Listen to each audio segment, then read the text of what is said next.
Hey Clashers, and welcome back to another video. Well, since the Clan War League started again, we want to jump in there because we are already on our second day. We won our first one, but this isn't really interesting experience so far because after the update, you can really notice that the hit rates are going down for the average Champion 1 clan. Yes, those top clans, like the top clans, are still putting out those crazy numbers, but for the majority of Champion 1 clans, the hit rate, at least I feel like, really went down. And this is showcased as well in our matches so far. Like, really, you can see that in the overview right now. The majority of matches had not that many 3-stars in them. So really surprised by that, and I think one of the reasons is because air spam was so strong. A lot of people were able to abuse that, especially if you're not that great at air spam overall. And with the last nerfs, those, like, I would say average air spam attackers are not that great anymore that they can compete against those maxed out bases. Yes, obviously, if you're like you're really good at air spam, which is possible, you can see triple bases left and right, but overall, hit rates went down, it seems like. Either way, let's get into the first base. And this base, you might remember this base because this is actually a base which Klaus recently attacked. And I streamed that match as well, and I thought like, okay, well, we have this base in our match. I saw the attack of Klaus, so why not just try to get like inspiration and try to do something similar? So what is going to be done is, first off, we are going to abuse the fact that there's like this double gap and going to let our queen walk towards the bottom side. That's exactly what Klaus did as well. Charge in there, use the lock launcher to get towards the town hall, but now we have one big problem. This big problem is the scatter shot. The scatter shot is in the second row. We cannot reach it with our queen, but, well, Klaus had a pretty cool idea for that one. So what he did, he sent in his king, his warden, his royal champion, all together from the far left side, and then used the jump spell to get further into the base. Everything together, and then just push through and just smash the base. This was the setup which he did. He used rocket loons after. I said he don't have rocket loons because the super troop system is still not good. And he can't switch it depending on the base. So yeah, I have to use normal Lalo, which hopefully should still work. But that's the plan. Let's see if I can copy the attack. But this is the army, how things look like. So let's get into it. Let's start with this first attack. We have a couple of giants with us, just to make sure that we're tanking the beginning of the defenses, because we don't want to place the healers just in the beginning. Just making sure that we're avoiding, if possible, we're avoiding the air defense and most of the damage. Let's see if that's going to work. So far, the X-bow is already on our queen, which is quite upsetting because this X-bow, yeah, is doing quite a bit of damage. So queen now should go to the bottom side. She's taking way more damage than I expected, so we have to use a couple of loons, tanking for those healers, and dropping the healers in there as well. And this means the queen should stay alive and is actually staying healthy. Funneling at the top side already. Meanwhile, getting our queen on her journey towards the town hall to take that out at the end of the day. So let's see if that's going to work. First wall break is done. That's the only wall break which we need for this queen. And then as she's approaching that multi-fern tower, we can place our lock launcher. We can get started with the poison because we're going to engage that defending clan cast in just a little bit. Rage is there. Skeleton trap is being annoying. I mean, that's a huge move after the update. Having so many ground skeletons back inside the base, it's really annoying. But so far, it's looking good. We don't need to freeze those headhunters. Those are no problem whatsoever. Another rage just in a second, and then the log launcher obviously in as well. There's the log launcher, rage, freeze, everything at the same time. Looking good for now, but we can see now the problem already. We have an X-bow and the scatter shot on our queen, which we need to get rid of ASAP.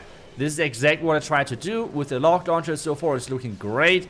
And now we have these, well, the queen doing her thing. On the other side, we have the king, we have the jump spell. Hopefully it's connecting everything. Like, jump spells are already a bit tricky, but I think so far it's looking good. And now we have actually the loons from the siege barracks going for the scatter, which is even better, to be honest. I have not really thought about that, but it's looking great. The ice golem is freezing up the single fern tower, so we can easily take that out. And as everything is approaching into the back end of this base, we're using that warden ability to keep everything safe.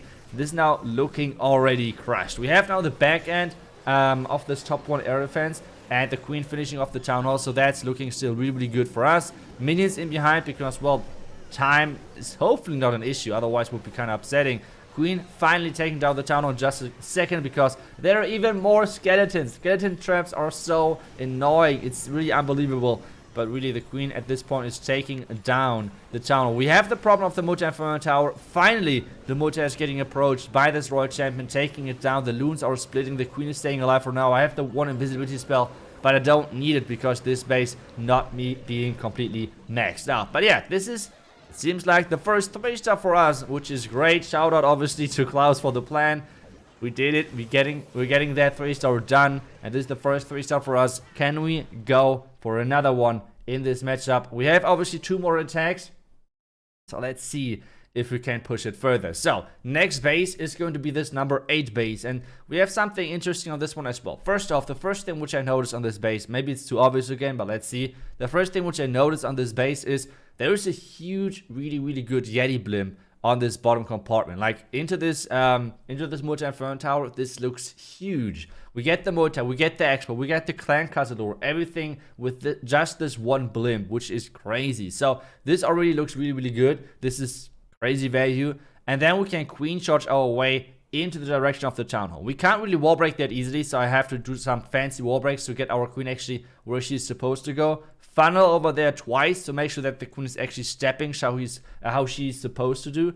And well, after that, just sending again our ground warden with our king in from the bottom side with the Royal Gem together. Like they should take down at least those 2 compartments, maybe even more if everything goes well. And then we have only pretty much this 3 o'clock side left.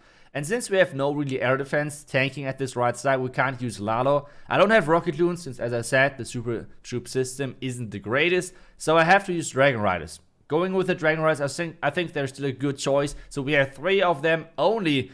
We have to use the power potion as well because, well, I don't have the Yetis max. That's unfortunate, but hey, that's how it is. So let's go in, let's get started, and we have the super potion ready. Making sure we have this max Yeti to funnel. And now, well, check if everything is set correctly. And then let's get started with that Yeti blimp to get that Yeti blimp into the Inferno Tower compartment. This is our main goal. Obviously, Baby Dragon to funnel as well as early as possible, just to make sure that, well, the funnel is not getting messed up. There's the Baby Dragon, there's the loons, everything is getting set in. So far, so good. There are a couple of tests at the bottom side. Oh, the black mine. But we make it into the compartment. That was actually pretty close. But yeah, it was correct. Everything was connecting, so I'm happy about that. Queen now in to make sure that we're taking down the defending clan castle. Poison down early because of the headhunter, and then just the healers in behind. So far everything looks good. We got the funnel on the left. We got the funnel at the bottom, so our queen should go towards the top scattered compartment. And then we're already funneling the bottom side for later for our king. So the king is actually pushing into the defending king compartment. So this is the beginning. So far so good. Just double checking if I can deploy the archer somewhere, which I did on the 3 o'clock side. Losing already a healer because I did not pay attention. That's not good, obviously, but yeah, maybe we can just do the charge still with 4 healers, which should be hopefully still alright. So, there's not too many expos because, well, the majority of expos were on the bottom side. One of them already been taken down. There's now the early rage because we have not that many healers left. And then, just as my queen is clearing out this compartment, we should be able to do the connection wall break. So, as this elixir storage is going down, we can do the connection wall break right there. So, there's the first wall break, the second wall break at the same time, just to make sure that the compartment is getting open at both corners, so our queen can walk inside and leave the compartment again to reach the town hall. That's the goal. As we're speaking about this, just getting started with our king at the bottom side as well. King is walking inside. This is looking good so far for us. Queen at the same time doing her thing at the top side. So a lot of things happening at the same time right now. And the king, the royal champ, the warden, everything pushing in from the bottom side. We have our Drachenreiters. We don't have to use them just yet. Queen is actually going for the town of warden ability in as well. Queen is at the top side. She's been in a difficult position, so we have to use that invisibility spell to keep her safe with that rage. So far, everything looks good. Drachenreiters can be placed. Test Luna as well, just to make sure that Black Mines can't really hit them. Too bad. The Queen is doing great at the top side, but now the problem is the defending Royal Champion. The Headhunter was not nicely placed to take her down. So now we have the big problem. of somehow I can somehow need to take down still this this defending royal champion. So I used the rage to get my royal champ faster into the defending royal champion, and at the same time is ticking as well. Queen ability has to be used to make sure that she's speeding things up. We have still 2 freezes. Like, we have way too many freezes onto this base. It feels like still the yak and everything is going strong. Can we still make this? We have 10 more seconds, round about 2 more freezes. They can't do anything. Because what should I freeze? I can freeze the gold storage is what I'm going to do, but still, like, it's not going to change anything. But the queen is coming in clutch and finishing off this base with barely any time left.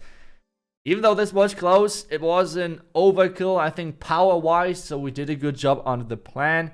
Only the time was a little bit close at the end. But either way, a 3-star is a 3-star. This is what counts. So now let's take a look at the next base. To be honest, after attacking middle in the pack of the bases, now we choose the bottom side, because it's not about attacking like a non-max base. It's more like about the layout of this base. I really like a queen charge into this air defense. So why exactly do I like it? On this base, I feel like the town hall charge looks incredible easy. So what do I mean by that? First off, funneling this left side, starting the queen where the X is, which means like at the elixir collector, and then doing something more fancy, because I'm going to do a hybrid later, because I'm going to split my king from the hybrid. So the king is supposed to funnel this side, and then my queen is supposed to kind of charge in between of the king, in between of the funnel on the left, and wall break onto the air defense, onto the eagle as well. And with those 2 wall breaks, we can actually reach into the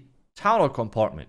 And this charge already looks really OP in my opinion. Like, this charge looks awesome. I would have liked to do this charge versus a maxed out base as well, but sadly this layout is non-max. But hey, I mean, I should love 3 stars, right? So I don't mind getting an easier 3-star, but at the same time, I feel like the plan should be really good. I don't care if the king is going towards the outside or towards the inside. After that, he's just supposed to funnel. Again, we have to use the power potion because I don't have the max yetis over here, but still, I think we should be doing great. We have 16 minus 8 hog riders, and then obviously another 9 hog riders in our siege barracks. So let's get started. Let's see. I don't want to forget the power potion. I feel like I have to still use that, but still, overall, I feel like the plan is really good. As I said, it's not about like attacking a lower upgraded base or whatsoever. It's all about like this layout looking so perfect for this town hall charge. So queen is down, sneaky goblin is down, king is down, everything is placed in the beginning. Yeti funnel as well with that wizard together, and then we can just push inside. So far, so good. Now the queen dealing with all of those buildings. I'm not placing the healers just yet intentionally, because right now there's no damage on my queen, which means if I place my healers now, if my queen takes no damage, they might switch towards the king. The king is not walking as intended, but it still should be okay. Now the last 2 wall breaks to get the wall break for sure into the eagle compartment, and with this opening up the town hall compartment, the wall breaks are even working way better than I expected, and then opening even further into the base, which means at this point I can reach the defending scatter shot as well. Like, this charge at the moment looks already like unstoppable. Like, this looks completely OP right now. We have a ton of rages, which we're going to use now, facing this double expo setup, and we should be able to take down the eagle just within a second. Defending queen has been taken down as well. This charge, as I said, looks crushed. Now it's all about the hybrid. We know hybrid can work if a queen charge is not working, but at the same time it can not work if a queen charge is working. It all depends on the traps. As long as this guy is not placed every single trap against this entry, we should look okay. Queen, at the same time though, still needs to get down the town hall. This is like the biggest thing for this queen at this point. So the queen taking out the scatter shot, which is great. Queen should take down the defending king, which is great as well, but just this queen charge wrecking this base already alone. Hybrid is engaging this bottom inferno tower. We can use the warden ability any second, which I'm going to do to protect my queen, to protect my hybrid against the defending royal champion and the scatter shot. We have 1 heal spell left. I'm still waiting for it because I might use it onto the bomb tower on the back end, but it's still looking really good for us. The queen actually is taking down the bomb tower, which is even better. We have 2 freezes and 1 heal left. And to be honest, we don't even need that. We don't even need that because this base is crushed. So even with the maxed out base, this plan was just OP. And yeah, I just think the charge was really great. Like, we took down so much with this charge, and just the pathing which we created with it was awesome. And with this, hybrid can always work, obviously. So really happy with the attack so far in this second day of the Clan War League. We did some different stuff. Queen Charge Lalo, Queen Charge, I don't know how to call it. I guess Queen Charge Drachenreiters, even though there were only 3 Drachenreiters in the army, and then Queen Charge Hybrid as well. So let's see what we're going to use the next couple of days. But thank you so much for watching. It was a lot of fun. We're getting 3 out of 3 3-stars in this matchup. And one quick more information about this group, because this group seems maybe a little bit weird. But if you don't know, Clan of Shadow is actually QSFN from the last qualifier. So we have really good teams actually in there. And then there's one team in there which I have never heard about, to be honest. I don't know, maybe you guys, let me know if you know them. But Bad Boys. And I have never heard about them, but when I checked their profile, it was like they're first every single season. Like they're first in their group every single season. And this might be the first group where they're not going to finish first, which is showing how strong this group at the top is. Actually at the bottom we have still a couple of weaker clans in there still, but hey, that's how it is. We have actually NY Amazing in this, like overall, like the some of the players in there as well. We have Moon, we have Lay, GYY, Sue, Dragon, and so on. So a lot of those players as well. So really interesting group overall. Looking forward to the next couple of matches. And well, thank you so much for watching. I hope that we can somehow finish things off. This is, as I said, QSFN. We know those players. And well, thank you for watching. I will see you guys back tomorrow. Until then, see ya and bye-bye.